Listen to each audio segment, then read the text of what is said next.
Bismillahirrahmanirrahim.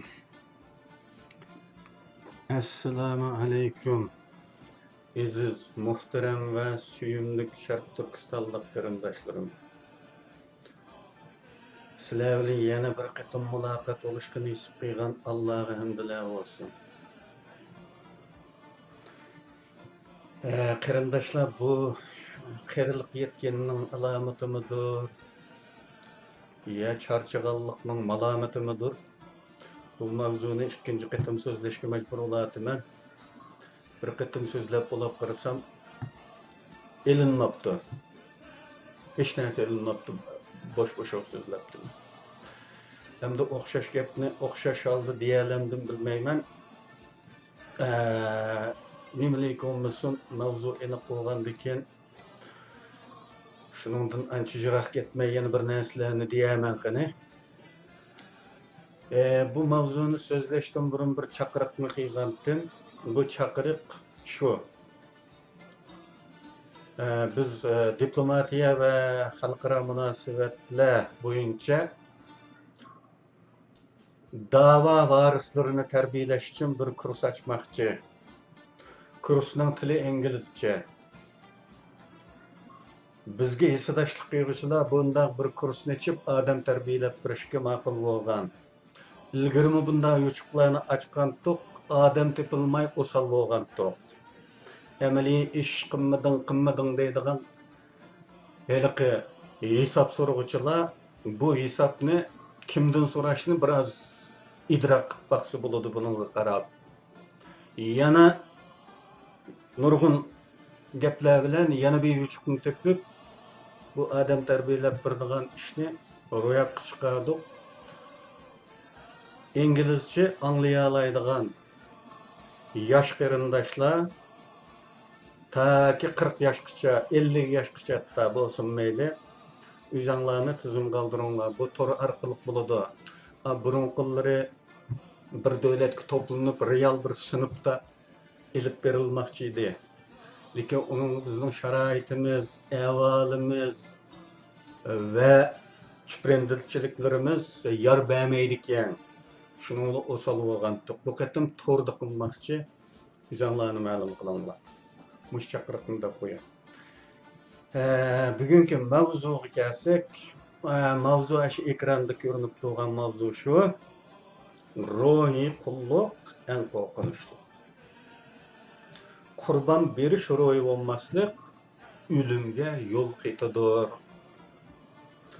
Bu mavzuni shunda qo'ydik, ammo gapimiz biroz u ham bu yoqqa shoqlashi mumkin. Buni dalillamak uchun.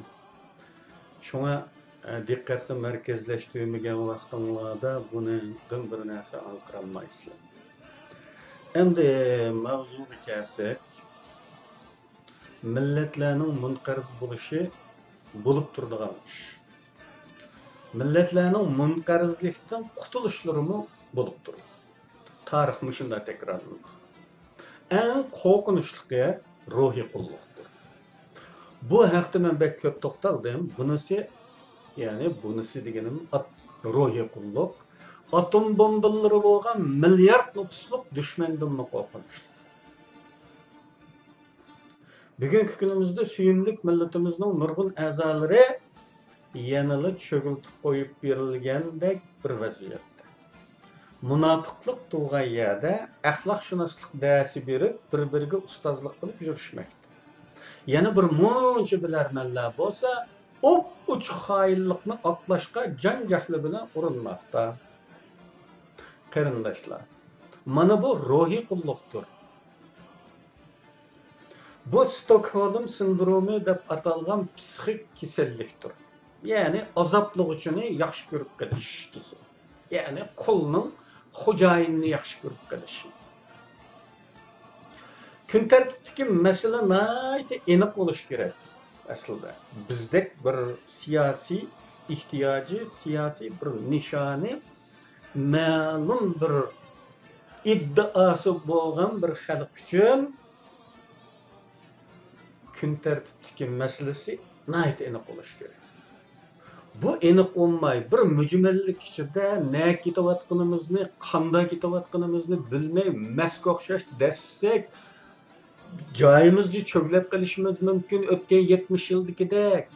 Uning uchun aniq bo'lish kerak. Agar men o'tirib qo'ygan da'voning yadroliq iddiasi bo'yicha bo'lganida bizning bir nishonimiz bor. Faqat bir nishonimiz bor, qarindoshlar. Bir düşmanımız var. Bir nişan, bir düşman. Bu hem mizan bulalaydı, hem ideoloji hem bulalaydı, prensip bulalaydı. Toğru hatağı baha verimiz mi? Onda olsa bu mizanı salmak kifaye. Mücmelliklerinin ücür-gücürünü ankarmak gerek olsa mı? Bunu bu prensip. Eğer bir nişandan taygan bolsa, ma'lum birisi nişandan taygan bolsa, avval hatadır. Onu hatalaştın deyimiz aldı. Hatalıqda çın tursa, demek bilip kılıvatkan olur. O halda hain münafıktır. Bir düşmandan başka düşman oydurganlarmı davaga ziyanlık yolda olup, başka düşman yaratqanlar qanda hain bolsa, bu birden bir düşmanni ayrıgılı olmaydigan, yani ayrılgılı olmaydigan ittifaqçı qılıp olmakçı bolganlarmı oxşaşlı haindir.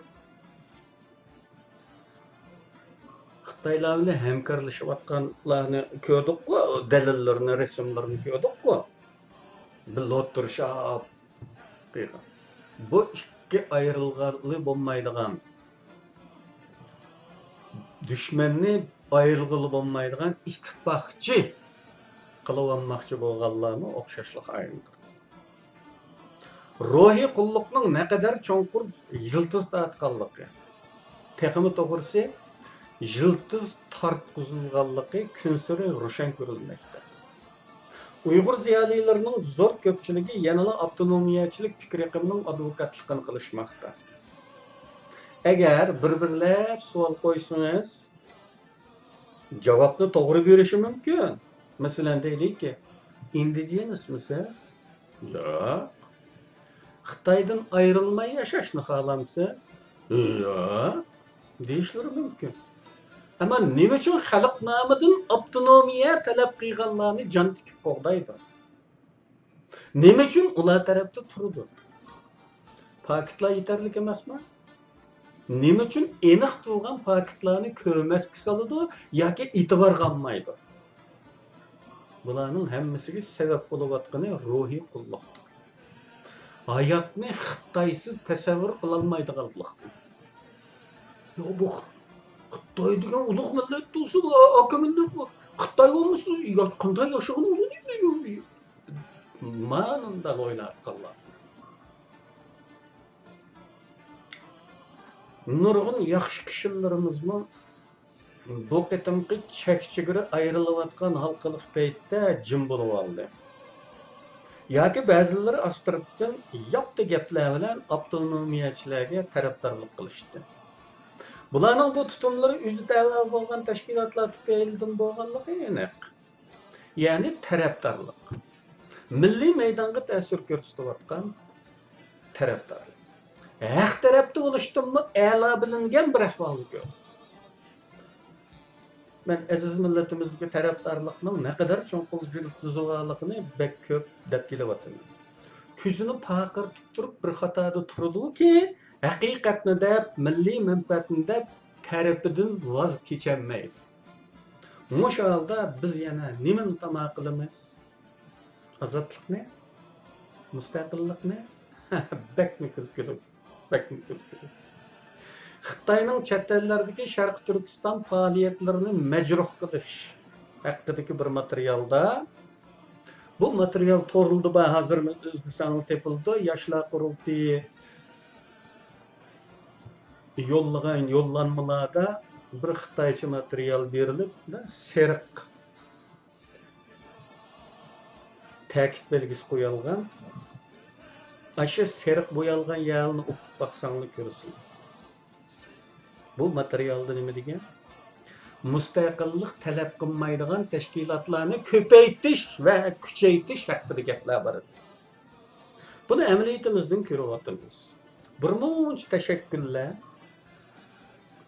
bizning Uyg'ur diasporasida sonimizga vaqmay birmuncha tashakkullar ozgina soni bo'lgan Uyg'ur bilarmanlarini atrofiga to'plab olib, haqiqiy siyosiy da'vodan uzoqlashtirmoqda. Anın ikkisi, manın ikkisi, manın ikkisi, anın üçü bölünüp ketkendan keyin bu ziyolilar tugidi. Manamda siyasi dava qiladigan tashkilotga biladigan, qo'lidan ish keladigan odam topqili bo'lmaydigan bir vaziyat yaratildi degan. Qandaqdir ilmiy tashkilotlar, madaniyat tashkilotlari, adabiyot san'at turidagi tashkilotlar siyasetten uzak durup milletinin medeniyetini saklap kalışka, milletinin edebiyatını saklap kalışka hizmet kıladıganlık iddiası bilen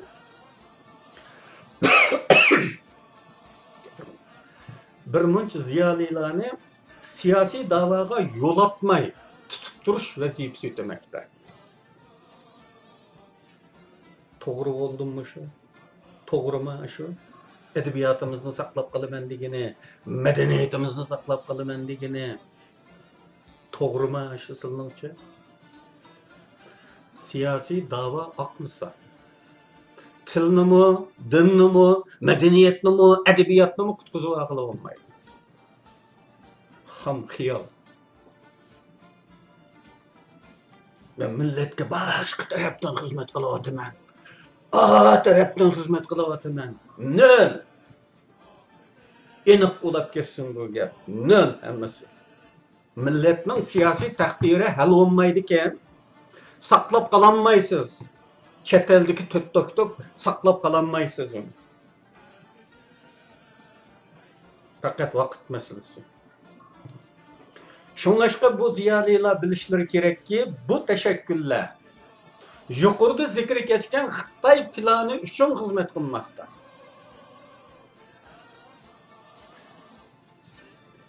Bir teşekkürge a'zo bo'lib qolgandan keyin, bag'ilnib qolgandan keyinlar Uyg'urlardagi haliqi tarafdorlik bosh ko'tardigan. Ananga taraf bo'lib qoldingizmi? Bo'ldi, ashiningni tushuntirasiz.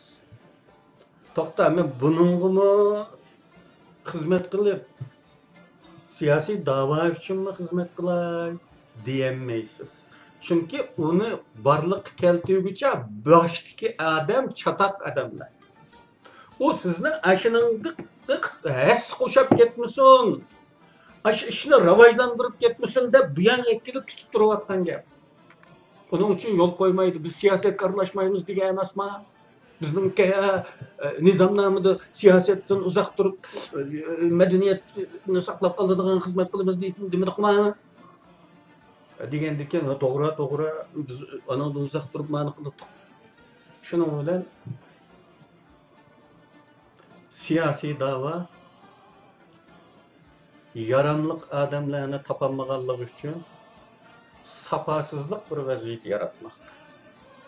Go'yo ular millatga boshqa bir tarafdan xizmat qilayotgandek ko'rinayotgan bo'lsa-mu, amaliyotda siyosiy da'voni sapasizlashtirish natijasi tug'dirayotganligi nihoyat aniq.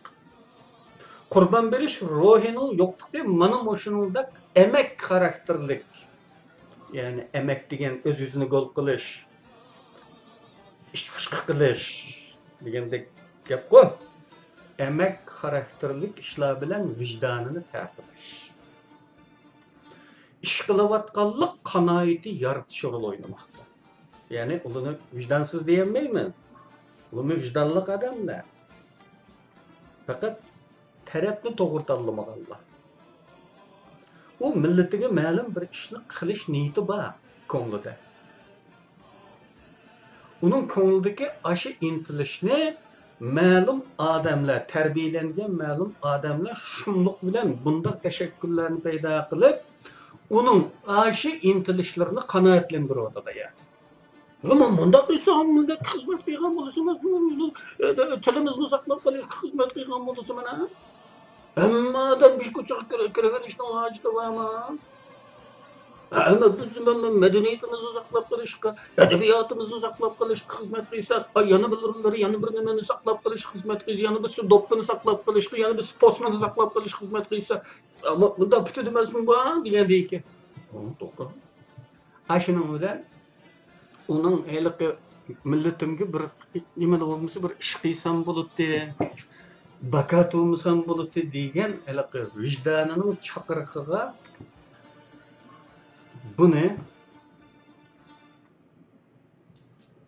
yem qilib bermoqda-da. Mana sen qilyapsan degan bir qanoatni yaratish orqali ularni siyosatdan uzoq tutmoqda. Başka milletlardagi Qurban Bejov ro'yi qanday bo'ladi? Buni ko'rib baqsak, qarindoshlar kinolardan ko'rsizlar, shu urush kinolaridan bo'ladi.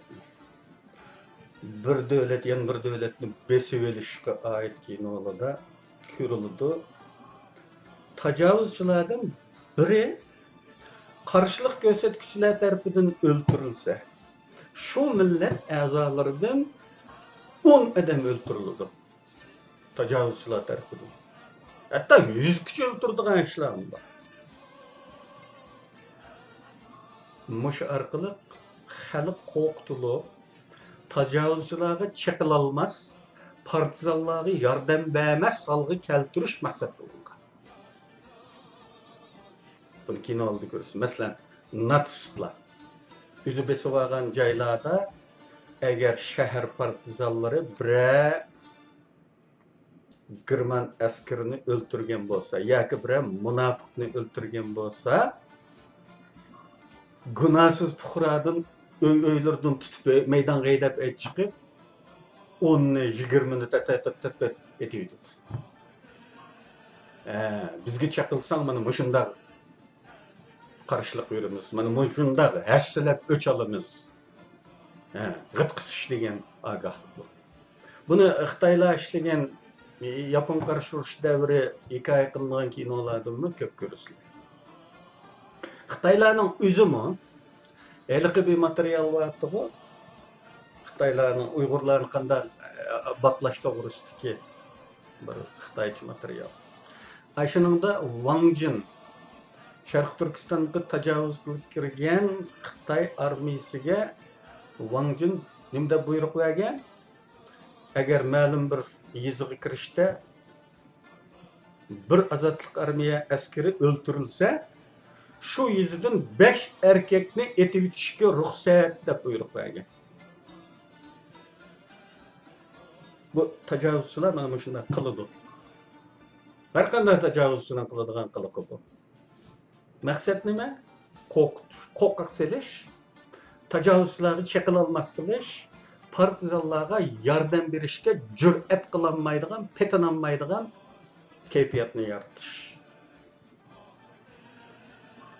Ama düşmanning maqsadini ishga oshirmaslik uchun yanala düşman har fursatda o'ldirilgan bu mamlakatlarda. Biz düşmanni o'ldiramiz deb 10 odam ziyon bo'laversinmi? Davom qilgan buni. Bu tamamen başka bir ish qarindoshlar. Qurban berish ro'yi degan bu. Agar 10 odamni o'ldirib degan emasmi? Shu turni deysiz, qul bo'ladigan gap bu. Shundaqda bunun için bir düşman öldürsek bizden onu öldürürken şüküraylı demezden devam kıygan bunu yani. Şu kahraman milletler, dövleti olan milletler aşında kıyganlık için devletleri olan bunun yani. Bu karşılık hareket to'xtab bu. Bunu hem de bizden ameliyatimizga selishtirib ko'radigan bo'lsak, ne kadar numussuz holga tushib qolganligimizni ko'ramiz. Hala erkin dunyoda turibmi, arzimagan bir vatanparvarlik harakatiga qatnashish uchun vatandagi tuqqanlarga xatar yetadiganligi bahonasi ko'rsatayotganligini nima deyish mumkin? Qo'rqinchliqmi? yoki vatanparvarlikning sunganligimi, o'lganligimi va ya dushmanni tonimasligimi. Nima deymiz shu? Agar biz orzu qilayotgan gaygaye torda asan bo'lgandikan etivrimiz var yo'g'on isamdindek baribir yolg'on bo'lgandikan qisiqlik qilmay atayver deb atamiz var. Qurolliq inqilob degan loplar etilib turdi-ku ba'zida. Xo'sh, agar biz orzu qilayotgan shu qurolliq inqilob vaziyati shakllansa, buni kim bilan qilamiz? Belki vatanda tuqqanim barti deydiganlar bilan qilamiz qachon? Qancha odam chiqadi shunda bo'lganda? O'lsam o'lay deydigan, qancha odam chiqadi o'tirgan? Bir namoyish chiqishga yaramaysan, bir odatlik faoliyatga, bir yig'inga, bir qurultayga qatnashishni üzerine tartışsa bayraklarga kelmaysan. O halda ölüdüğün meydanga, bas gelmez bir yolga kim bilen atılnamız? Mana bu kurban beriş ruhimizin qaysi halda ekanligini isbotlaydi. Mana bu o'limga yo'l qildi qarindoshlar. Nurg'unlarlar amaliy ish deb jar selayotsizlar. Dava beshidikilarni yomonlamoqchi bo'lsanglarmi, bu moda gap qurol ustida shiltilib hujum qo'ydisizlar. Amaliy ish qilmadi. Qachon amaliy ish qilsizlar? Shaklda so'roqda atayotganlar ular. Uni so'rash kerak, to'g'ri. So'rash kerak. Ammo elqi Uyg'urda bir gap bor, peshonani silib deydigan. Buni so'rayotgan vaqtimizda peshonamizni silib deydi qarindoshlar kichkina. Men shuni so'rayman. Siz degan amaliy ish qaysilar? Konkret ismi shu ishninki, sifatlari nima? Deb baqalamsiz? Hech kim deb baqalmaydi. Demmaydi. Chunki nima qildiganligini biladigan Uyg'ur o qadar yo'q hisobda. To'g'ri etish oson bo'lgan. Amaliy ish qilish uchun odam kuch kerak, qarindoshlar. Aqlli odam kerak, safoliq bir guruh odam kerak. U hurrachi gadaylar bilan qiyg'il bo'lmaydi buni. Hurrachi gadaylar qachon kerak bo'ladi? Heliqi urush vaziyati shakllangan vaqtida qo'liga ko'saydan birini tutqizib, "Alga" desangiz shu vaqt kerak bo'ladi. Uning bersida namoyish kerak bo'ladi. Odamning soni ko'p ko'rinadi, hayvatli ko'rinadi. Yig'inlar kerak bo'ladi. Butun zalni to'ldirib o'tirib turishga. Amma bu davoni yetaklab menishga, jonlantirishga, bir qadam bo'lsa-mu olg'a siljitishga aqlli, safoliq bir guruh odam kerak. Bormi bu odam? Bavos ko'stim. Bo'lmasa, o'zingiz shunday odamlardan birimi? Ya emasmi? Javob ha bo'lsa, keling, birlikda ishlaylik. Biz dava kadrlari yetiştirish uchun yo'l topganligimizni dedik. Men aytavr buningdan ilgari 2 qatim dedim, eng az deganda. Yo'l topdik, biz ba'zi yo'llarni topdik. O'qitadiganға odam topolmadik. Biz boshqa yutuqlarni topdik. Yana odam topolmadik. Torda inqilob qilishga odatlanib ketganlikdan xuma shuning bilan chiqib bir turlik ruhiy qanoat shakllanib qolgandek turdi. Shuning bilan hech kim masalalarni real o'ylamaydigan, fantaziyali xiyollardan chiqolmaydigan hol olgandek qiladi. Balkim bizning xalqimiz bek angliq bo'lg'achqa ilm pandaligi ketganlikdan mo'ya. Mushu globalchilar yaratmoqchi bo'lgan bir olam bor-ku, metaverse olami. Belki şu metaverse alimiga baldurak qadam bosgandek turdi bu Uyg'ur. Shunchalik bema'ni xiyollar. xiyollardan tug'ilgan bir muhit, yaratilgan xiyoliy bir jamiyat va bu haqdagi talash tortishlar. Xuddi apandilar tepillardagidek. Osmondagi g'ozning sho'rpisiga nanchilab yeyish tipidagi shirin orzular. Sen bilan men xiyolimizda emas, amaliyatimizda bir qadam olmasak, bu manzilga qarab mangan bo'lmaymiz. Bu birisiga havola qilinadigan haj badal emas. İlgari bir peshqadamning oldingi avlod da'vochilaridan birisining asridan deb bergandim. Bir davlat odam bilan ko'rishib, hech kim bizga yordam qilmaydi deb ag'ringan chig'ida bu davlat odami debdiki, sen niyat iqboli o'xshash, darhol yo'lga chiqa oladigan 3 odam top. Anda yordam beradiganlar chiqadi debdigan. Degandim-ku. Bu odam 3 odam deganmi gapmi yo? deb o'ylab turdi, oqshimi uyqu topolmay xiyol surib yotgan vaqtida yüzü biladigan jimi odamlarni ko'z oldiga keltirib imtihon qilib qilibdi. Samat ya uning balasi og'riq. U kesse kalasa chiqadi. Mehmetning xotini tug'utliq, u borolmaydi. Qosim ya u o'qimagan nima u? U qarashga yaragan bilan ishga yaramaydi. Osim ya Asimning yana bir chata qoldi. Shuning bilan bu 3 odamni haqiqatan men topolmabdi. Bu rostla bizning realligimizda bo'lgan ish. Buni degan qarindoshlarım, bizga amaliy ishda do'qisiltayotganlar bilamdi. Biz o'xshash mavzuda qancha qatim o'sal ahvolga tushib qolganimizni haqning oldida sharmanda bir vaziyatimiz bu. Qancha azodlik shu qadar tashna bo'lsang, ekila odamingni desa, cho'ylig'i chiqadigan odam yo'q. Qarindoshlar.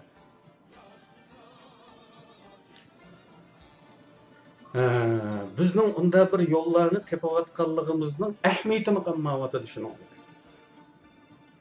Amaliy ishda jarsagan qarindoshlar mana hamda peshonini da silivitib bu tarafini o'ylangan. Yana deydiganim shuki. Amaliy ish to'g'risida hisob so'raydiganlar men bilan aloqalash. Hammani to'g'ri degili bo'lmagan, yo rajuqmagan qanday bexaliqmiz. Men bilan bevosita bexatar bir muhitda uchrashsam, men uni qanoatlantirib qo'yaman. Ko'rilayotgan ahvolimiz shuki, bizda bir turli tamoxorlik xuddi irsiy kasaldek avloddan avlodga davom qilib o'tibdi.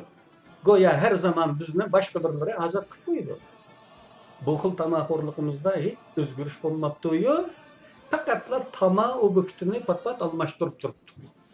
50-yillarning tavarruklari bo'lgan koni ziyolilarning hammasida Sovet bizni azod qilib qo'ydi deydigan ta'magarlik bo'lgan bo'lib, ular Sovet ittifoqida o'qib kelganlar va shularning ta'siriga uchraganlardan mutashakkil edi.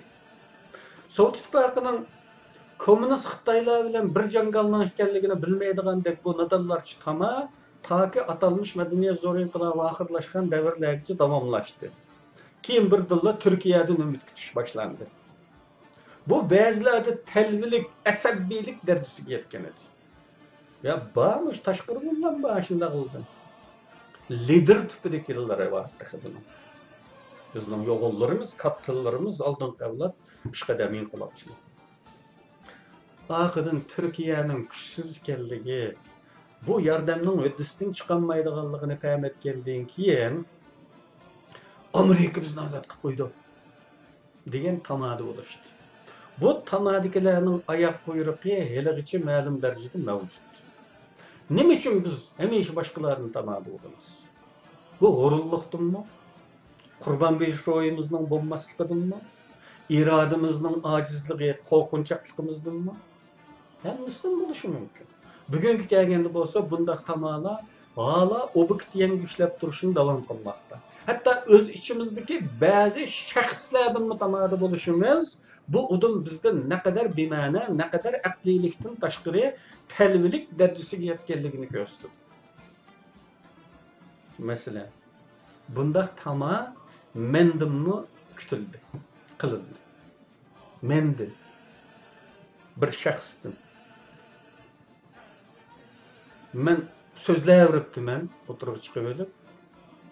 Başta sözlerimge qarap, vatanda muş azat kıla alaydı eken dep işenç kıyğalla. Kiyinçe bu fakat sözdeydi ki bir iş kılamıkin desek iş kılmadı dep ümitsizlengen, hatta öç okkaga vallahi gördüm. Gördüm yani. İlgirleş bolmapta mende. Alnın kütükünedek. Men oylaptım men yol ve jipuçu jayakta uçurup bergendikim. Başkalar bununla göre hareket etdi. Hem de anlaşıldı ki aslında ular mening ilgirleşimni kutgan emas. Men qiladi ekanman.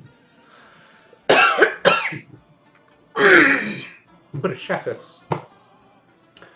Buningdan shuni faraz qila olaymiz ki bu ishni, ya'ni siyosiy taqdirimizga aloqador jimiy harakatni idrok qilishimiz dal saranglarcha saviyada ekan. Yani bir adam şunu kılalaydı degan darajaga vargandan ekan, bunu to'g'ri idrok qilgan bo'lmaymiz. Saranglarcha saviyada idrok qilgan bo'lamiz. Uni ma'lum davlat qilib beradi deb tama qilishdan tortib, ma'lum shaxs kuttirib yutadi deb kutishlarimizning nerede aqliylik bor. Hatta lider mavqesida bo'lgan ba'zilarga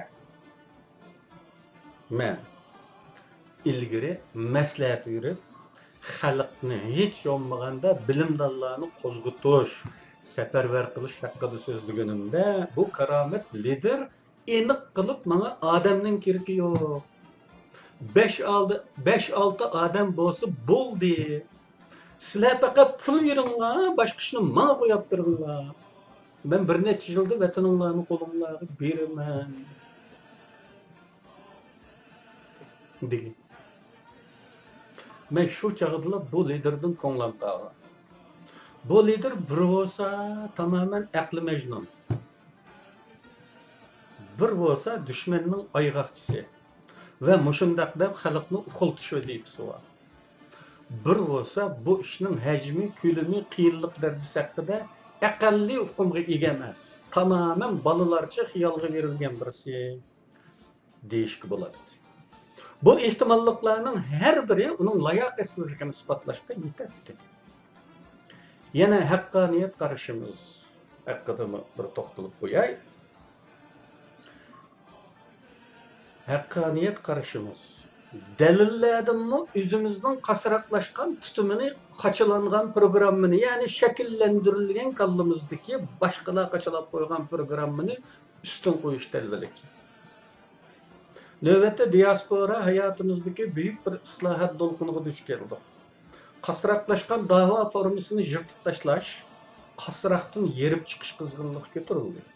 Sharq Turkiston xalqi tunji qatim o'z taqdiri haqida ko'ngil bilish tutumi ifodaladi va o'zlaricha jimiga vakillik iddaosi qiluvchilarning haqsiz iddaosi rad qilindi.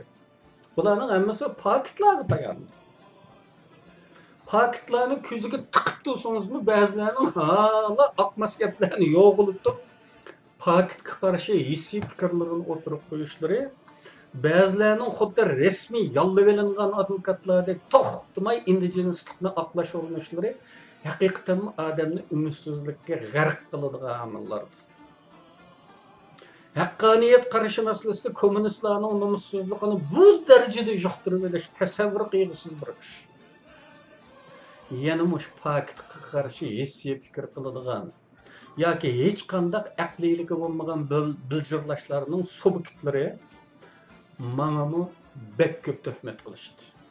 Tuhmatlarning paxtisi etilib, mezit shu bo'lib, qamoqdek shamolda uchib yurganiga qaramay, o'xshash tuhmatning nomussizlik bilan takrorlashmoqda.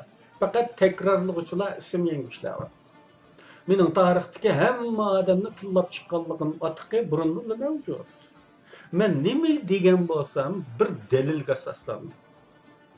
Hech bo'lmaganda bir dalilim bor. Ama red kıygıçılar, eyipligüçülerde delil var mı? Hiç qanday delil. Birlərinin g'arazlik burmilashlarının ta'siriga uchragan ruhiy qulluq qilib batgan kishilar ekanligini, aqlini boshqalarga havola qilib etgan manqurtlar ekanligini ko'rib bilish tez emas. Bizdagi ruhiy qulluqning turlarimi ko'p. Aqlimizni har xil odamlarga, har xil to'plarga, guruhlarga, har xil siyosiy kuchlarga yoki turli ozg'un ideologiyalarga ijaraga berib qo'yib, o'zimiz aql ishlatmay, hech bo'lmasa qora qo'saqligimizni o'zimiz e'tirof qiladigan samimiyatda bo'lmasdan ketaverishimiz bizni odamiylik sifatlarimizdan uzoqlashtirmoqda. Men hamisha Suriyadagi mujohidlar yoki umuman mujohid deganlar haqida so'zlasam, nayta g'alati inkaslar o'tirib chiqadi. Bu inkaslarga qarab kishi haqiqatan bu millatdan umidini uzgudeklar. Diqqat qilib bakkanlar ma'lumdir balkim, chuqur diqqat qilganlar bo'lishi mumkin. Mening deganim bilan inkaslarga diqqat qilgan. Mening deganlarim bilan bu inkaslarning hech qanday munosabatsizligi. Kalla desa paqalchoq deganning bichimida bo'lishi, bu qarqo'saqlikning mo'ljallangandan bekroq ekanligi. Tefekkür usuliyatın goya başka bir planetten kelip kalgandek galatligi haqiqatan adamning jig'ilg'isini keltiradi. Ya ba'zida kulib ketaman to'g'ri. Ammo bunga qarab o'ylaymanki, shu jig'i bilan kulkining orasida o kadar uzoq bir masofa yo'q o'xshaydi. Bir-biriga tutishib turliga o'xshaydi deb qolaman. Ashunda chaqda deb ketaman, "Heyhat, bu millat qachonmi odam bo'lar? Qachonmi odatdagi hukmlarni tushungidek bo'lar?" deb nola qiyg'isini keltirdi kishim. Mana bularning hammasi ruhiy qulluqning mas'ulidir. Aqlni ijarga o'rgatishdan bularga ishlar. Ruhiy jihatdan mustaqil bo'lmagan bir millatning moddiy mustaqilligini qanday tasavvur qilib bo'lsin? Bugungi tor dunyosi ommaviy matbuotlarning qulaylikligi bizdek o'rin millatlarning texnik o'rinlashish qadamini tezlatmoqda. Biz bu ilm fan samaralaridan to'g'ri foydalanolmag'achqa, bu bizga mo'ljalliksiz ziyonlarni kelmoqda. Tuguning mazavlashi yo'q degandek ismini hech bo'lmasa o'zining ismini bo'lsa-mu to'g'ri yozishni bilmagan odamlarning olimlarga dars berishga urinishini qulaylashtirg'achqa, her kim o'zining kesilman qarashlarini erkin azodi yeyish imkoniga erishgachga toplumimizning qaymoqishi texnikirlashmoqda. Bu tizginsiz matbuotlar bergan imkonlar har qanday bir delta uchunmi o'xshash imkoniyat ta'min etgachga yo'l topolmay yo'lqinayotgan xalqimiz chiqqili olmaydigan chigishlik ichiga band bo'lmoqda. Bularning hammasi dushman uchun foydali bo'lmoqda. Bir xalqni ma'lum bir chig'irga boshlash uchun ana shu chig'irning mohiyatiga uyg'un bir xil tashviqot zarur bo'lganligi, boshqa turli ziyonliq xato chalangush tashviqotlarning yomirishi cheklanish kerakligini burun tashviqot haqidagi so'zlarimda o'tirib qo'ygan. Hamma narsani qo'qobilmoqqa aralash holda xalqqa sunov berish orqali xalqni tarbiyalash mumkin emas. Qandaqdir xalq shuning uchun to'g'rini o'zi tanlab oladi degan sapsatalar yana bir xil qarqo'saqlikdir. Ko'p takrorladim. Xalq degan g'urrachi gadoy degandek g'urrachilikqa, ommaviy tusdagi harakatlarda kalkindek sur hayba paydo qilishga yarasimi, to'g'rini tanlashga yaramaydi. Ular yetaklanishga muhtoj bo'ladi xalq degan. Shunga xalqqa nimani sunsa, shu bo'yicha qabul qiladi. Hatta tamamen xato, vijdonga muxolif narsalarni tashviqot orqali to'g'ri ko'rsatib, sharafli ko'rsatib qabul qildirish mumkin ekanligini ko'p ta'kidladim. Demak, tashviqotning bu xususidan aytganda, bugungi ommaviy matbuotlarning buzg'unchilik urug'i bekbek qo'rqinchli bo'lmoqda.